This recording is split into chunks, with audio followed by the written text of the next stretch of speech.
உங்கள் வாழ்க்கையில் நீங்கள் திருப்தி அடையவில்லையா? இந்த காணொளியை முழுமையாய் பாருங்கள். இது உங்களை மாற்றப் போகிறது. ஒரு காலத்தில் ஒரு காகம் மிகவும் சோகமாயிருந்தது. ஒரு நாள் தான் சோகம் தாங்காமல் ஒரு மரத்தின் மேல் அமர்ந்து அழுது கொண்டிருந்தது. அந்த மரத்தின் கீழ் ஒரு துறவி அமர்ந்து தியானம் செய்து கொண்டிருந்தான். அப்போது அந்த காகத்தின் கண்ணீர் அந்த துறவியின் கன்னத்தில் விழுந்தது. உடனே தலை உயர்த்தி காகத்தை பார்த்த துறவி காகத்தை அன்போடு அழைத்து பேசினார். என்னை எல்லோரும் புத்திசாலி என்றாலும் என் வாழ்க்கை வருத்தமாகவே உள்ளது. யாரும் என்னை நேசிக்கவில்லை. மக்கள் என்னை அவமானப்படுத்தி விரட்டுகிறார்கள், கல்லால் அடிக்கிறார்கள். என்னையே நான் வெறுக்கிறேன். இப்படி வாழ்வதை விட மரணமே எனக்கு மேலானது என்றது காகம். துறவி காகத்தின் வார்த்தையை கேட்டு, அழுவது நிறுத்து, வருத்தப்படாது. இதயம் கருணையால் நிறைந்தது. எதிலும் மகிழ்ச்சியாக இருக்க கற்றுக்கொள் என்றார். காகம், எனக்கு என் வாழ்க்கை பிடிக்கவில்லை. உங்கள் மந்திரத்தால் வேறு பறவையாக மாற்ற வேண்டும் என்றது. துறவி, என்னவாக ஆசைப்படுகிறாய்? காகம், தயவு செய்து என்னை அன்னப்பறவையாக மாற்றுங்கள். துறவி, நான் உன்னை அன்னமாக மாற்றுவேன். நான் உன்னை மாற்றிய பின்பு மறுமுறை உன்னால் மாற முடியாது. அதனால் முதலில் அன்னத்திடம் சென்று அதன் வாழ்க்கையை பற்றி தெரிந்து கொண்டு மீண்டும் வா. அதுவரை நான் உனக்காக காத்திருப்பேன் என்றார். காகம் மகிழ்ச்சியுடன் அன்னப்பறவையை தேடி பறந்து சென்றது. ஒரு அன்னம் அழகாக ஒரு குளத்தில் நீந்தி கொண்டிருந்தது. காகம் அன்னத்திடம் சென்று, நீங்கள் அனைவரும் விரும்பும் வண்ணம் பால் போன்ற வெண்மையாய் அழகாக இருக்கிறீர்கள். நீங்கள் கண்டிப்பாக மகிழ்ச்சியாக தான் இருக்க வேண்டும் என்றது காகம். உடனே அன்னம், இல்லை, என் நண்பன் பஞ்சவர்ண கிளிதான் பல வர்ணங்களில் அழகாக இருக்கிறான். அவன்தான் மகிழ்ச்சியானவன். அவனிடம் நீ சென்று கேள் என்றது அன்னம். உடனே காகம், நமக்கு தெரியாமல் அப்படி ஒரு பறவையா என்று யோசித்த வண்ணம் பறந்தது. ஒரு மரத்தின் கிளையில் ஒரு பஞ்சவர்ண கிளி பல வர்ணங்களில் அழகாக காட்சியளித்தது.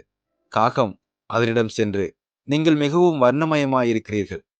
நீங்கள் உறுதியாக மகிழ்ச்சியாக தான் இருக்க வேண்டும் என்றது. அதற்கு பஞ்சவர்ண கிளி, நான் இன்றுதான் நான் அடைபட்டிருந்த கூண்டுக்குள் இருந்து தப்பி வந்தேன்.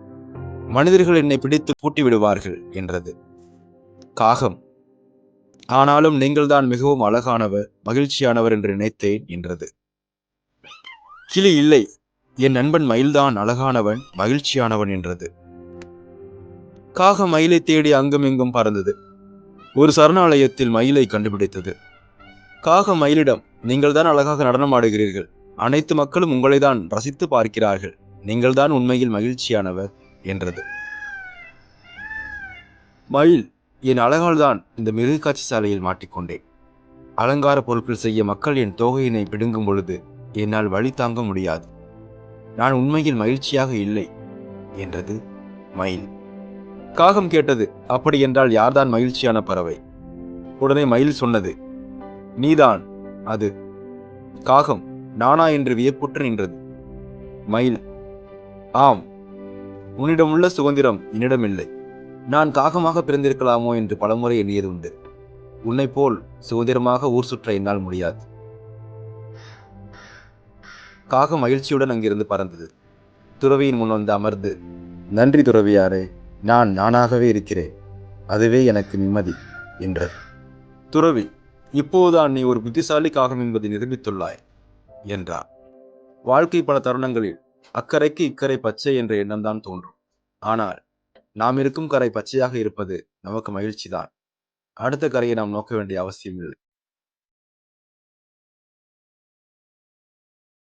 மீண்டும் வேறொரு கதையில் சந்திக்கும் வரை உங்களிடமிருந்து விடைபெறுவது நான் உங்கள் வினோ.